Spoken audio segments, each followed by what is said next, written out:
প্রথমে আমরা একটি সোজা দাগ দিব, দুই পাশে দুইটা দাগ একটু ভাঁজ করে দিব। দেখুন এভাবে একটা দাগ এবং এভাবে একটা দাগ, দাগটা কিন্তু একটু ভাঁজ করে।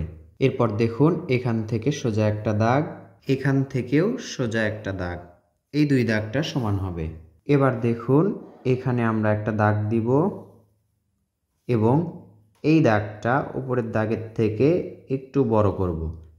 এটা মিলে দিলাম, এটা মিলে দিলাম। এবার এই দাগটা আমরা ডাবল করব। ডাবল করার পর এই যে দেখতে পাচ্ছেন এই বরাবর এই সোজা থেকে এটার সাথে আমরা মেলাবো এবং এটা এটার সাথে, আবার এখান থেকে এটা এটার সাথে এবং আরেকটা দাগ এটার সাথে। দেখে বুঝতেই পাচ্ছেন সুন্দর একটি দোলনা ড্রয়িং করা হলো। এই কৌশলটি কেমন লাগলো কমেন্ট করে জানিয়ে দিন, ভালো লাগলে লাইক করুন। এভাবে দাগের নিচে দাগ দিলাম।